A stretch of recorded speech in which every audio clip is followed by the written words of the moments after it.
In the kingdom of Damba, sound was life itself. The air always carried a rhythm, the steady pulse of the royal drums that echoed through valleys and hills, summoning rain, blessings, and the favor of the ancestors.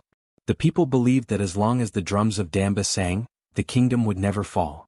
At the center of this harmony sat King Baruti, a man whose rule was bathed in gold, laughter, and song. His court was filled with dancers whose feet kissed the earth in patterns of joy, and musicians whose hands brought thunder from animal hide and wood. Yet behind the music, beneath the laughter, there was something the songs could not reach, a silence that sat beside him like a shadow. Every festival began the same way. The old drummer, bent with age and wisdom, would strike the first note, and the sound would ripple like wind through wheat. The crowd would cheer, the sky would seem to open, and the king would smile. But then, always then, the old man's eyes would flicker toward the throne, where a faint shimmer took shape beside King Baruti. For just a moment, like smoke curling from a dying fire, a silhouette appeared, delicate, still, unseen by all except the drummer. A child's figure, small, graceful, seated beside the king. The old man's heart always stuttered when he saw it. He had seen spirits before, ancestors, warriors, omens of drought or plague, but this presence was different. It carried warmth, sorrow, and longing, all woven into one. He never spoke of it openly, for who would dare whisper of ghosts near the throne? Yet every beat of his drum carried a message, one the king refused to hear. You have forgotten her. King Baruti had been a great ruler, known for his fairness and strength. His armies had conquered neighboring lands, and his people adored him for his wisdom. But power demands sacrifice, and in his youth, Baruti had made one he had buried deep in memory. He had loved once, deeply, fiercely, and from that love had come a daughter, born under a blood moon, with eyes that gleamed like river light. She had been his firstborn, his heir by right. But her mother was from the forest clans, a people the royal council despised. To keep peace, Baruti had been forced to choose, and he had chosen the throne. The child had been sent away, her name erased from records, her songs forbidden. Over time, the king's heart hardened, his memory reshaped by politics and pride.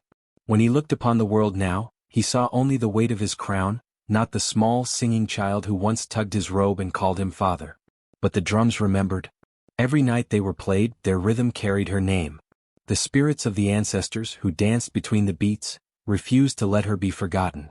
And so, when the sound filled the air, her presence rose too, sitting quietly beside the man who had erased her, watching him with a silence more powerful than any sound. Sometimes during feasts, when the drums grew wild and the dancers spun like flames, Baruti's gaze would drift to his side, and a strange chill would sweep through him. He would shift in his seat, his smile faltering for just a heartbeat, his eyes following something unseen. Then he would blink, shake his head, and laugh it off, convincing himself it was nothing but the ghost of memory. But the old drummer knew better.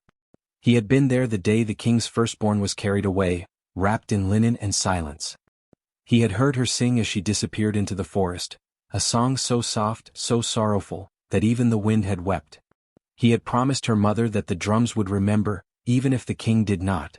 And now, every time his hands met the skin of the drum, he felt her in the rhythm, a spirit of music waiting for the day when her song would be heard again. As the sun set behind the palace that night, and the drums began their evening call, the shadow appeared once more beside the throne, brighter than ever before. The old drummer's eyes filled with tears. The forgotten child was stirring. The song of remembrance had begun. Before the crown gleamed on his brow, before the songs of victory filled the air, King Baruti had once been just a man, a warrior with dreams, a lover with promises, and a father to a little girl named Nia. She had been born in a humble hut on the riverbank, her cries soft, her laughter like morning rain.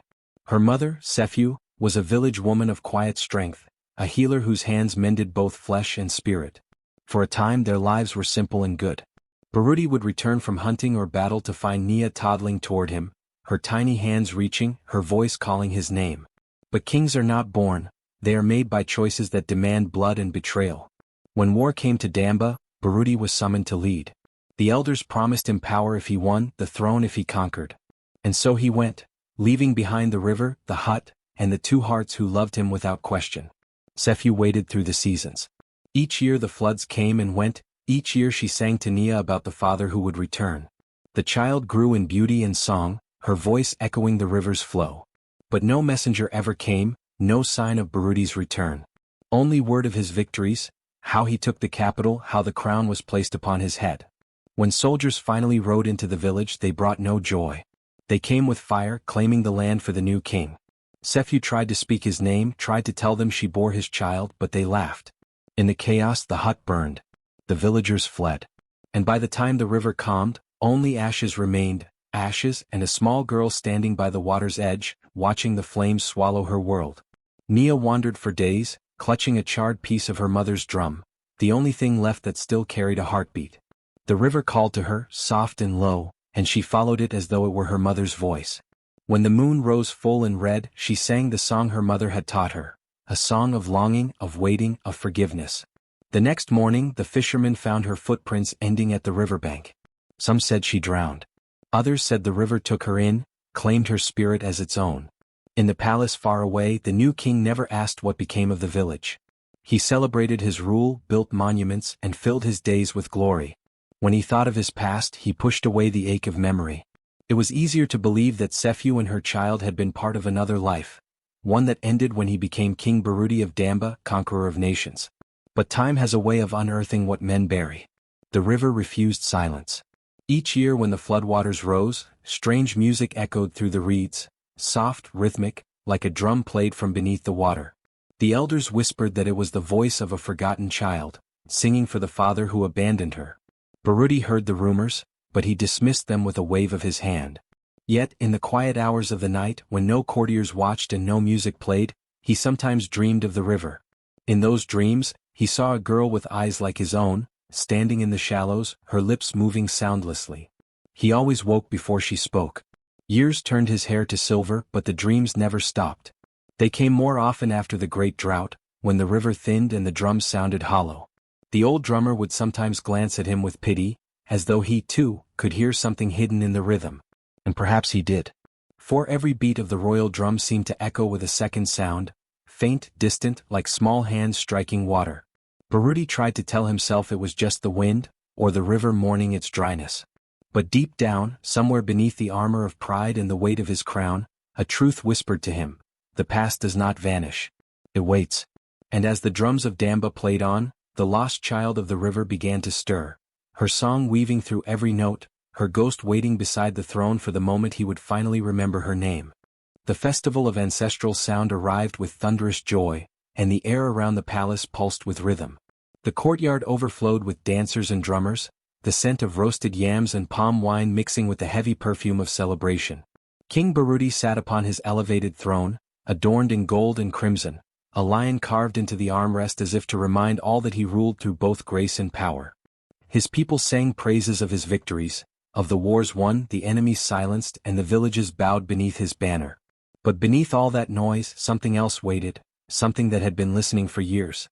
When the festival reached its height, the royal drummer, a man named Kito, raised his sacred talking drum, a drum said to echo the voice of the ancestors. His hands were swift and certain, weaving rhythm into the night. The crowd swayed. The king smiled. The beat rose and rose until the stars themselves seemed to flicker in time. Then without warning the drumming stopped. Kito froze mid-strike. A long silence followed. The people murmured. Baruti frowned, about to command him to continue, when the drum moved on its own. A single beat. Then another. Then a rhythm began to build, strong and sure, like footsteps walking from the other side of memory. The crowd gasped. The drummer stumbled backward, his eyes wide, his body trembling as the drum continued to speak without human hands. The rhythm it played was strange, haunting and familiar all at once. It was not the rhythm of war or victory or praise. It was a child's rhythm, the pattern of small feet dancing in the dust to a song that only mothers remembered. The royal guards rushed forward, but the drum leaped from its stand, falling to the ground and rolling in slow circles, still beating. It rolled until it stopped at the foot of the throne. Baruti's chest tightened. For a moment he saw, or thought he saw, a small shadow near the drum, a girl's silhouette outlined by torchlight. Her hair was braided, her form light and fluid as mist, her shadow swaying to the rhythm. The king blinked and she was gone. Kito collapsed to his knees, his voice shaking. "My king," he whispered, "I saw her. I saw the one you left by the river. She struck the rhythm. She walks between the drums. She dances to your heartbeat." Baruti's face hardened. The crowd was restless, whispering of spirits and curses. He stood, his cloak trailing like a dark wave behind him. "Silence," he roared, his voice slicing through the murmurs. "You speak nonsense, drummer. The ancestors bless this kingdom, and no ghost dares defy me." But Keto only stared at the ground, tears staining his face. "Some ghosts do not defy my king," he murmured softly. "They remember." That night, when the celebration ended and the fires died down, Baruti sat alone in the empty throne room. The festival's laughter had faded into the distance, leaving only the low hum of crickets and the whisper of wind through the carved wooden doors. He stared at the drum resting in the corner, its skin still glistening from sweat and spirit. He told himself it was only exhaustion. The day had been long and kings carried too many burdens. But as he leaned back, his eyelids heavy, he heard it, a faint humming. A woman's voice, soft and sweet, weaving through the air like a lullaby. The same lullaby his mother had sung when he was a child, when the world was simple and he had known neither crown nor guilt. His breath caught. The sound grew clearer, closer, circling him like unseen hands cradling a forgotten child. He looked around, his heart pounding, but no one was there. The torches flickered, casting shadows across the throne room walls, and in one of those shadows for a brief instant, he saw her again. A young girl, no older than 10, standing barefoot beside the drum. Her eyes, dark as river stones, met his. Her mouth curved into a sad, knowing smile. Then she vanished, leaving behind only silence and the faint scent of river water. Baruti sat frozen, his hands trembling on the throne's arms. The echo of the drumbeat returned in his chest, slow, steady, like a heartbeat that wasn't his own.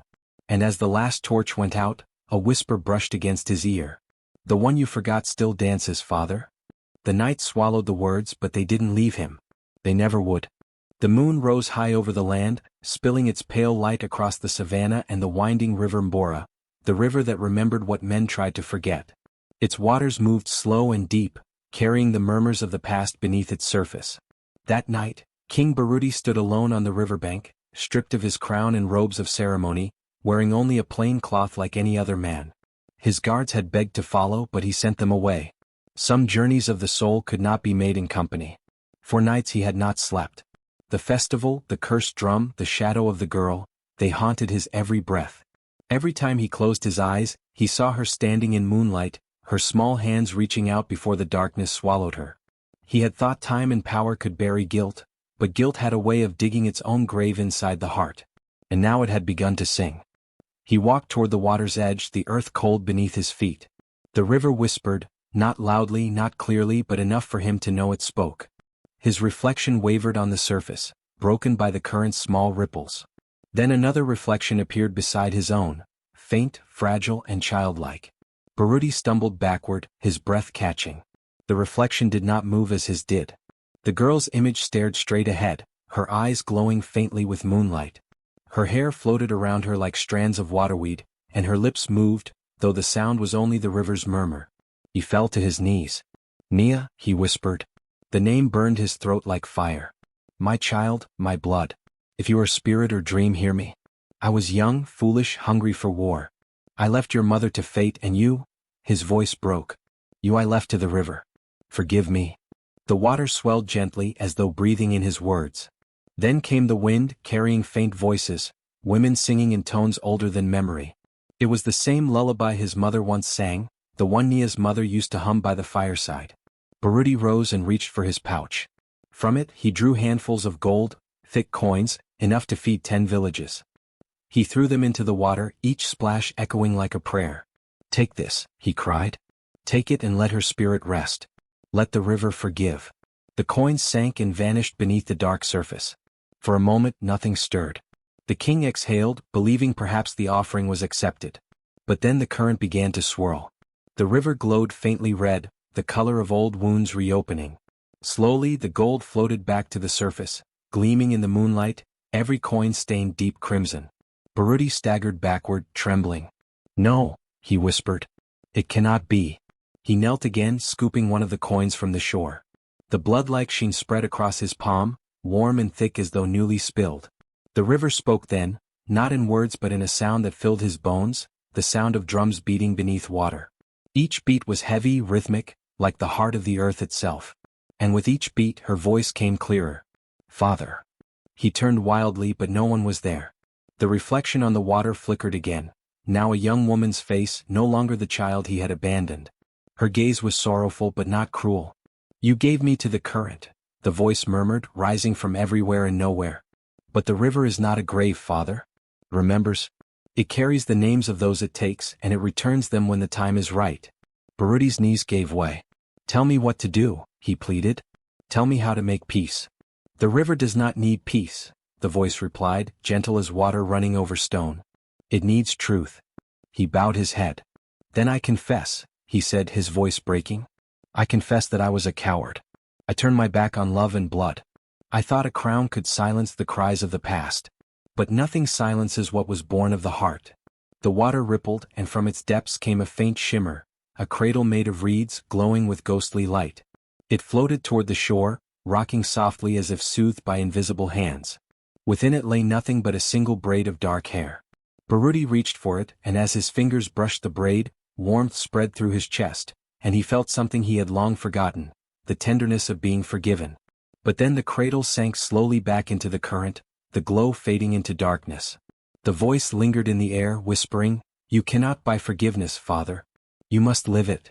When dawn came, the king was still by the river, his crown forgotten in the grass behind him.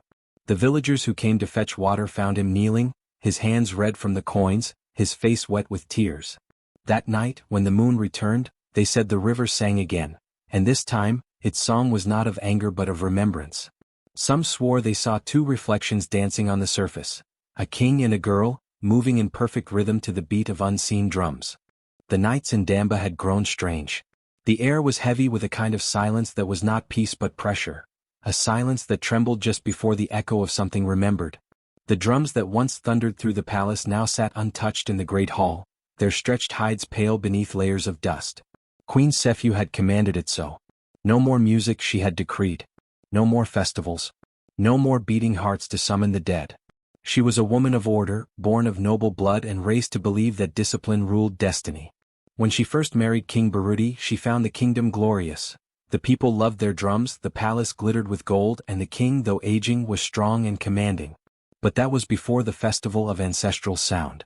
Before the drums began to play by themselves. Before the whisper started.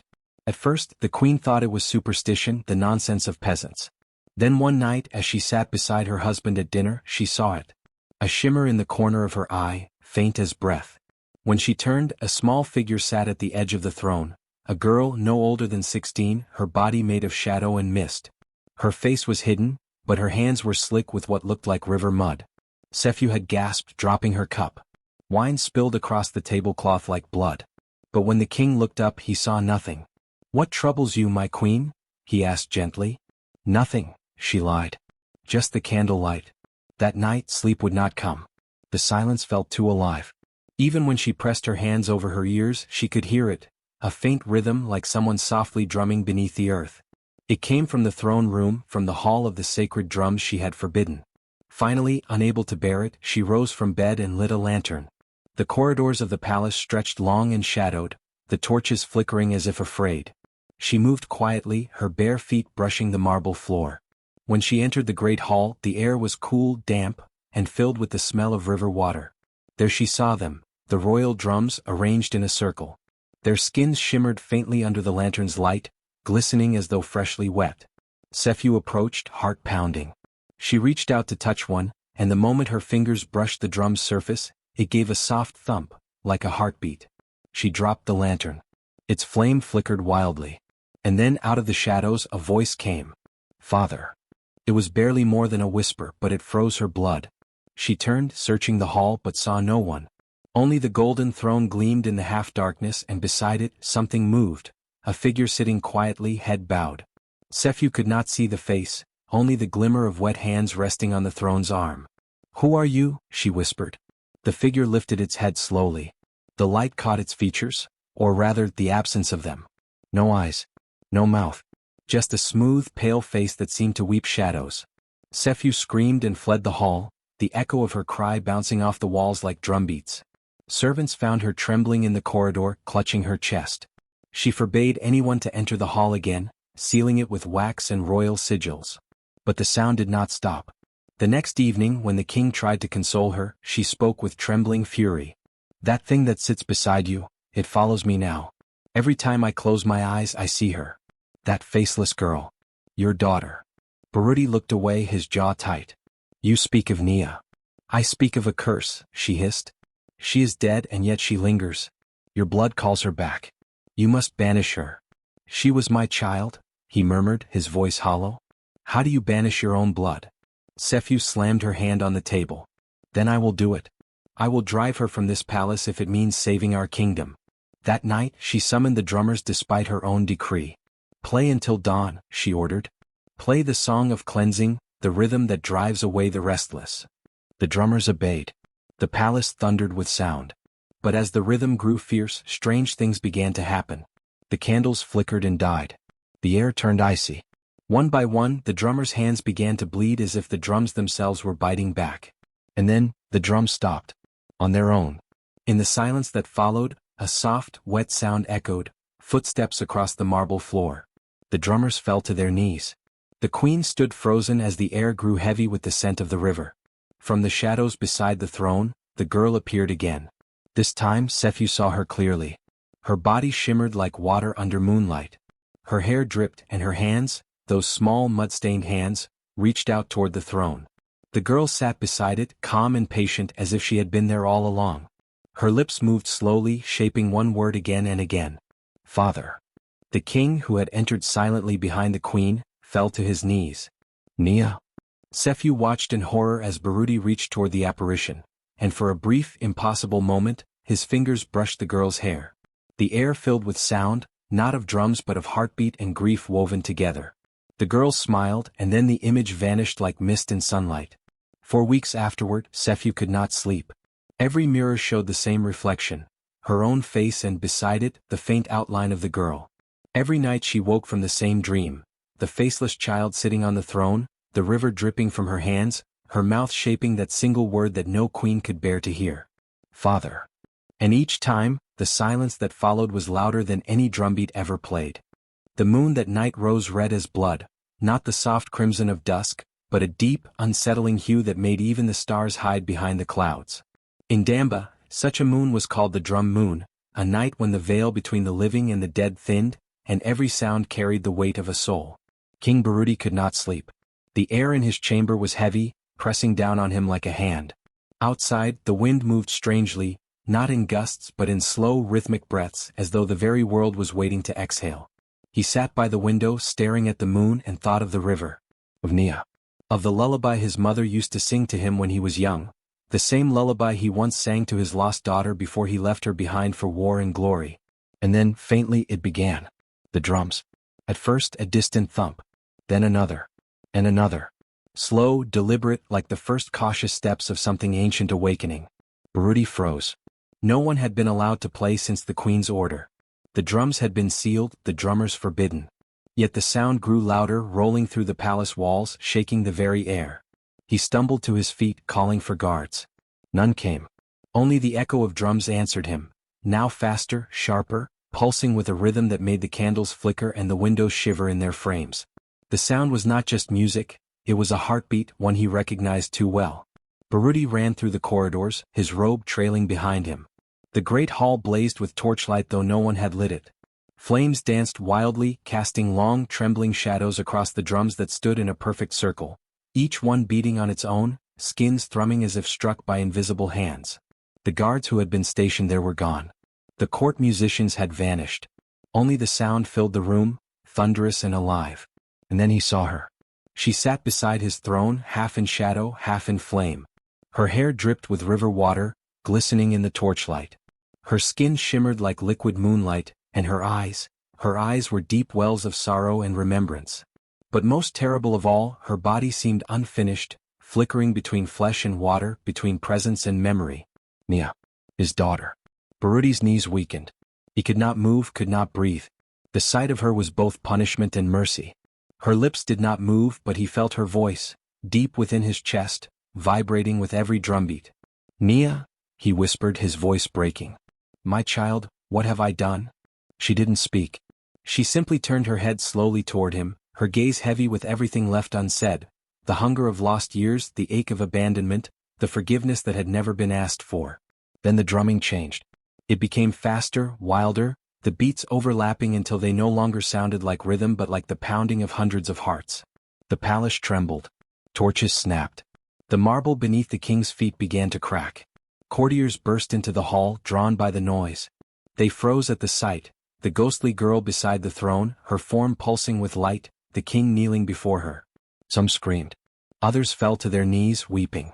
The queen, pale and shaking, clutched the doorway, unable to look away. "What is she?" one minister cried. Baruti turned, his eyes filled with tears. "She is what I forgot," he said. The drums struck in unison, a single thunderous note that silenced the room. Then from the center of the circle, Nia began to hum. The sound was soft, fragile at first, like the voice of a child singing in a dream. But it grew, expanding through the hall, filling every space, every breath. It was not a melody of vengeance. It was the song of her death. Baruti saw it all in that sound. The burning village, the soldiers marching away, his own hand signing the order to retreat, leaving the women and children behind. He saw his daughter's cradle swept by the river's current, her small hands reaching out as the water closed over her. The song carried every heartbeat she had lost, every cry he had ignored. The court fled in terror, covering their ears, but there was no escaping it. The song was not sound anymore, it was inside them. It vibrated in their bones, it filled their lungs. Even the torches seemed to sway to its rhythm, their flames bending toward the throne like worshippers. Only Baruti stayed. He fell to his knees before her, tears streaming down his face, the echoes of his crown clattering to the floor. "Forgive me," he begged. "Please, my daughter. Forgive your father." The humming slowed. Nia looked at him, and for a fleeting moment, her face softened. The water that had clung to her body shimmered like dawn light. She reached out one hand, not to strike, not to accuse, but to touch his heart. The drums stopped. Silence fell over the hall, heavy and pure. The queen, trembling in the doorway, whispered, "It's over?" But Baruti shook his head. "No," he said softly. "It's only begun." For in that silence, the faintest rhythm still pulsed, not from the drums, not from the river, but from the king himself. His heart now beat to the same rhythm as his daughter's ghost. And when the red moon dipped behind the clouds, the courtiers swore they heard the sound again, faint but clear, a child's humming woven with the heartbeat of a king. From that night on, whenever the drums of Damba played, a second rhythm always followed, lighter, sorrowful, and unyielding. And those who listened closely said they could still see her, the girl of water and light, sitting beside the throne, her ghostly hands folded in peace, keeping time with her father's heart. The royal court stood in chaos as the drums roared with a life of their own. Their sound was no longer music, it was judgment. The royal drummer, trembling in horror, tried to silence them, but when his mallet struck the skin of the largest drum, it split open like the cracking of ancient earth. Inside, instead of wood and tension cords, lay bones, small, fragile, and countless. Some were children's ribs, others the thin arms of laborers who had died building the palace's foundations. The crowd gasped as more drums burst apart one by one, spilling remains across the polished floor. The air turned heavy, thick with the scent of earth and decay, and the torches flickered as if refusing to witness what the light had revealed. Queen Sephu screamed and stumbled backward, her golden crown clattering to the floor. "Sorcery!" she shrieked, but the word barely left her mouth before the sound struck her, not as noise but as force. The drums thundered so loud that her earrings shattered, her voice broke, and her ears began to bleed. She clutched her head, writhing as the rhythm of the dead silenced her forever. Around her, servants fled, nobles fell to their knees, and the throne hall began to crack with each pulse.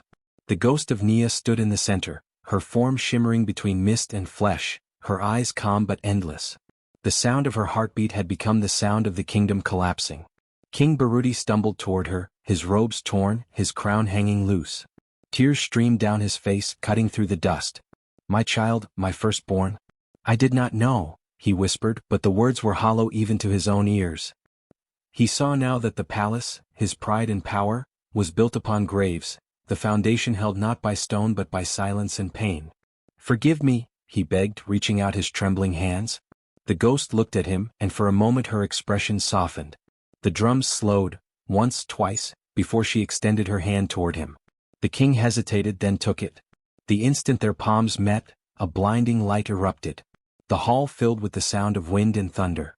The drums burst in unison, and from their remains rose a storm, dust, ash, and whispers spinning upward like a tornado of memories. The walls cracked open, the roof split, and the royal banners burned from within.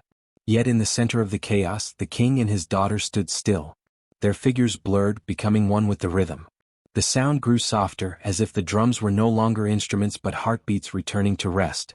When dawn came, the palace was silent. The drums were gone. The queen sat by the ruined throne, her eyes wide, her mouth open in silent horror, deaf, broken, forgotten. The throne room was empty except for the faint shape of two figures made of dust and light sitting beside each other, a king and a child, frozen in eternal embrace. And whenever the wind passed through the ruins, it carried a faint rhythm, soft but unmistakable, the echo of forgiveness beating beneath the bones of a fallen kingdom. Morning broke slowly over the kingdom, painting the horizon in pale gold and ash.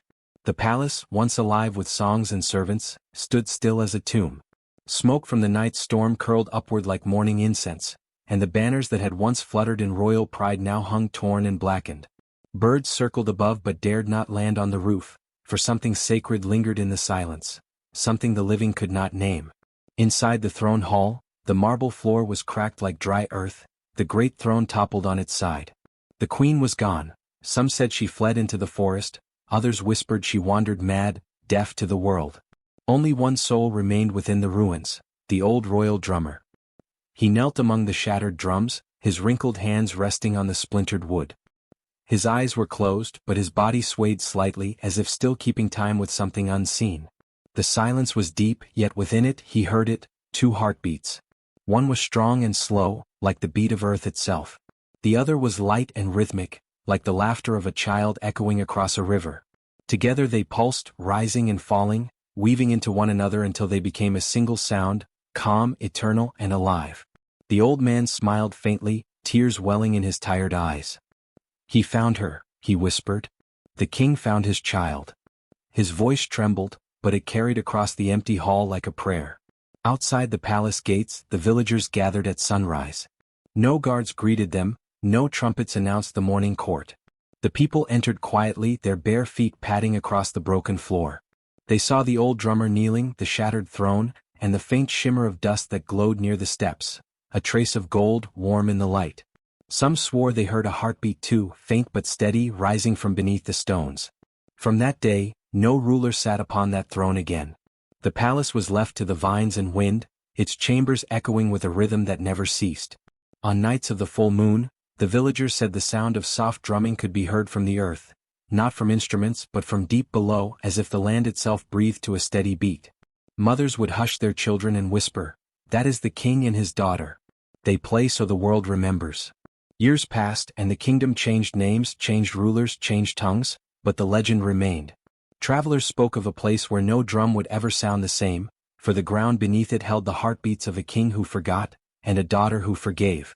And when the wind swept across the ruins at dawn, it carried a rhythm, slow, patient, and kind, the sound of two souls, father and child, forever keeping time beneath the earth, reminding all who listened that even forgotten love can still find its way back home. You said. Generations had passed since the reign of King Baruti, and the story of his lost daughter had become more legend than history. The kingdom of Damba, rebuilt from the ashes of its sorrow, was now vast and prosperous, its people clothed in bright colors, its rivers running full, its markets overflowing with life.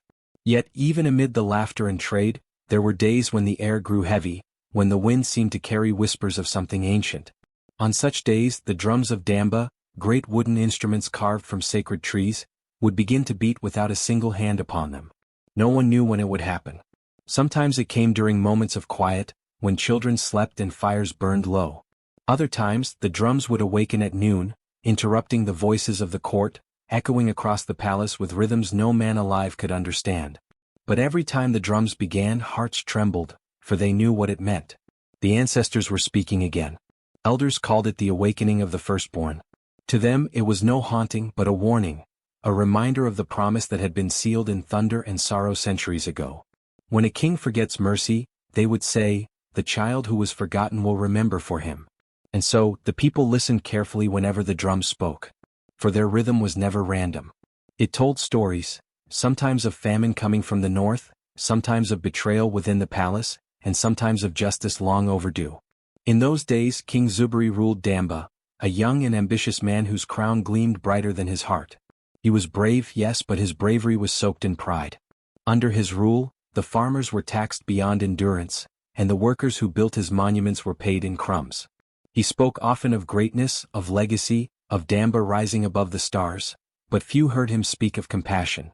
One night, as the rains returned late and the harvest began to wither, Zubri sat in his throne room surrounded by his council. "The people must work harder," he said, his tone sharp. "The gods test us. Let no field rest, let no man eat before the king's stores are full." His advisers nodded, though uneasily. They remembered what the elders had said, that injustice called the drums. And just as the last candle flickered in the hall, a sound rose from the courtyard. It was soft at first, like distant thunder, then stronger, clearer, pulsing like a heartbeat. The drums had begun again. The court fell silent. Servants dropped their trays. Zubri froze, the color draining from his face. The rhythm was slow, sorrowful, familiar to those who knew the old stories. It was the rhythm of mourning, the same beat played centuries ago when the firstborn had risen to confront her father. "Who dares to play without command?" the king roared, but no answer came. Soldiers ran into the courtyard and found the drums, untouched, unmanned, yet moving, their skins trembling under invisible hands. The air shimmered around them, thick with the scent of river water. "Your Majesty," one soldier whispered, trembling, "it's her." The king scoffed, though his voice cracked. "Old tales," he said. "No ghost commands me." But that night, when he slept, he dreamed of a girl sitting beside his throne. Her eyes were dark as storm clouds, her hands dripping with river light. She looked at him with neither anger nor love, only recognition, as if she had been waiting for him all along. When morning came, Zubri called the elders to the palace. "What curse lies on my house?" he demanded. "Why do the drums mock me?" The oldest among them, a woman named Nana Wada, bowed deeply. Her hair was white, her voice calm. "No curse, Your Majesty," she said. "Only remembrance. The drums do not mock. They remind. Long ago, a king forgot his child, and the land has never forgotten the sound of his sorrow. When the throne turns away from justice, the drums remember what men forget." Zubri turned away in anger. "Then let them be silenced." But no one could silence the drums. Each time they were moved, they reappeared in the palace courtyard by dawn. When they were covered, the coverings turned to ash. When they were burned, their ashes gathered again, forming their shape in the night. It was said that even if the kingdom fell, the drums would still beat beneath the earth, echoing through the bones of the forgotten. Days turned into weeks and famine deepened. The people whispered that the king had angered the spirit of the firstborn, the child whose name was Nia. Mothers sang her lullaby to their babies, hoping her mercy would bless them. "River child, bone of sound, keeper of truth, let your rhythm guide our hearts."